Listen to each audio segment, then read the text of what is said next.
Stefano gave another sharp cry, this one of rage.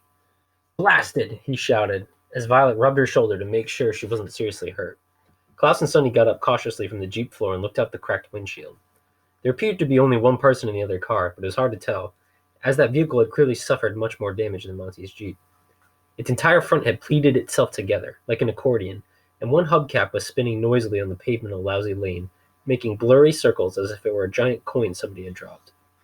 The driver was dressed in gray, making a rough hacking sound as he opened the crumpled door of the car and struggled his way out. He made the hacking sound again, and then reached into a pocket of his suit and pulled out a white handkerchief. "It's Mr. Poe!" Klaus cried. It was Mr. Poe, coughing away as usual, and the children were so delighted to see him that they found themselves smiling despite their horrible circumstances.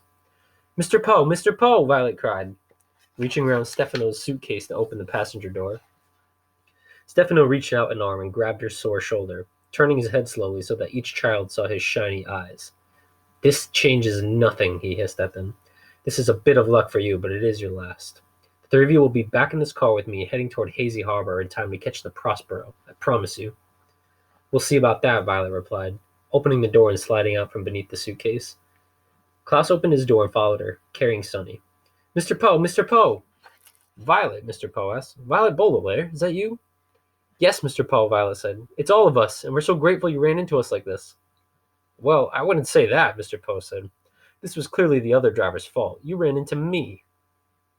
"How dare you!" Stefano shouted, and got out of the car himself, wrinkling his nose at the smell of horseradish that filled the air. He stomped over to where Mr. Poe was standing, but halfway there the children saw his face change from one of pure rage to one of a brumagem confusion and sadness. "I'm sorry," he said, in a high, fluttery voice. "This whole thing is my fault. I'm so distressed by what has happened that I wasn't paying any attention to the rules of the road. I hope you're not hurt, Mr. Foe." "It's Poe," Mr. Poe said. "My name is Poe. I'm not hurt. Luckily, it looks like nobody was hurt. I wish the same could be said for my car. But who are you? What are you doing with the Baudelaire children?" "I'll tell you who he is," Klaus said. "He's—" "Please, Klaus," Mr. Poe admonished, a word which here means reprimanded Klaus even though he was interrupting for a very good reason. "It's not polite to interrupt." "My name is Stefano," Stefano said, shaking Mr. Poe's hand. I was Dr. Montgomery's assistant." "What do you mean, was?" Mr. Poe asked sternly. "Were you fired?" "No, Dr. Montgomery—" "Oh, excuse me." Stefano turned away and pretended to dab at his eyes as if he were too sad to continue.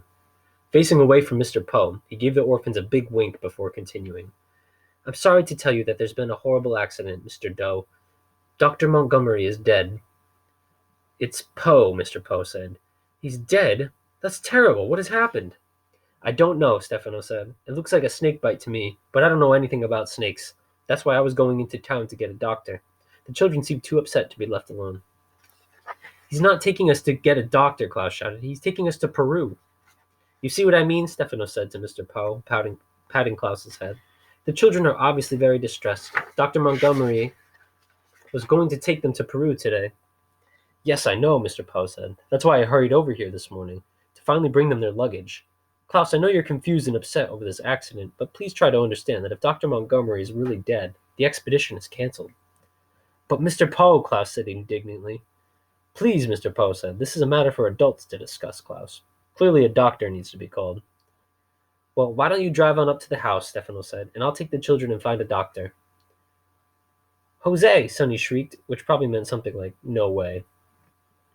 "Why don't we all go to the house," Mr. Poe said, "and call for a doctor?" Stefano blinked, and for a second his face grew angry again before he was able to calm himself and answer smoothly. "Of course," he said. "I should have called earlier. Obviously I'm not thinking as clearly as you. Here, children, get back in the Jeep, and Mr. Poe will follow us." "We're not getting back in that car with you," Klaus said firmly. "Please, Klaus," Mr. Poe said, "try to understand. There's been a serious accident. All other discussions will have to be put aside. The only trouble is, I'm not sure my car will start. It's very smashed up." "Try the ignition," Stefano said. Mr. Poe nodded and walked back to his car. He sat in the driver's seat and turned the key. The engine made a rough, wet noise. It sounded quite a bit like Mr. Poe's coughs, but it did not start. "I'm afraid the engine is quite dead," Mr. Poe called out. And before long, Stefano muttered to the children, "You will be too." "I'm sorry," Mr. Poe said. "I couldn't hear you." Stefano smiled. "I said, that's too bad. Well, why don't I take the orphans back to the house and you walk behind us? There isn't a room for everyone." Mr. Poe frowned. But the children's suitcases are here. I don't want to leave them unattended. Why don't we put the luggage in your car, and the children and I will walk back to the house? Stefano frowned. Well, one of the children should ride with me so I won't get lost. Mr. Poe smiled. But you can see the house from here. You won't get lost. Stefano doesn't want us to be alone with you, Violet said, finally speaking up. She had been waiting for the proper moment to make her case. He's afraid that we'll tell you who he really is and what he's really up to. What's she talking about, Mr. Poe asked Stefano. I have no idea, Mr. Toe, Stefano replied, shaking his head and looking at Violet fiercely. Violet took a deep breath. This man is not Stefano, she said, pointing at him. He's Count Olaf, and he's here to take us away. Who am I? Stefano asked. What am I doing? Mr. Poe looked Stefano up and down and then shook his head. Forgive the children, he said. They're very upset. Count Olaf is a terrible man who tried to steal their money, and the youngsters are very frightened of him. Do I look like this Count Olaf? Stefano asked, his eyes shining. No, you don't, Mr. Poe said. Count Olaf had one long eyebrow and a clean-shaven face. You have a beard, and if you don't mind me saying so, no eyebrows at all. He shaved his eyebrows, Violet said, and grew a beard. Anyone could see that. And he has a tattoo, Klaus cried.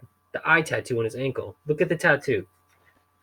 Mr. Poe looked at Stefano and shrugged apologetically. I'm sorry to ask you this, he said, but the children seem so upset. Before we discuss anything further, I'd like to see their minds at ease. Would you mind showing me your ankle? I'd be happy to, Stefano said, giving the children a toothy smile. Right or left? Klaus closed his eyes and thought for a second. Left, he said. Stefano placed his left foot on the bumper of Uncle Monty's Jeep. Looking at the Baudelaire orphans with his shiny, shiny eyes, he began to raise the leg of his stained-striped pants. Violet, Klaus, Sonny, and Mr. Poe all kept their eyes on Stefano's ankle. The pant leg went up, like a curtain rising to begin a play. But there was no tattoo of an eye to be seen. The Baudelaire orphans stared at the patch of smooth skin, as blank and pale as poor Uncle Monty's face.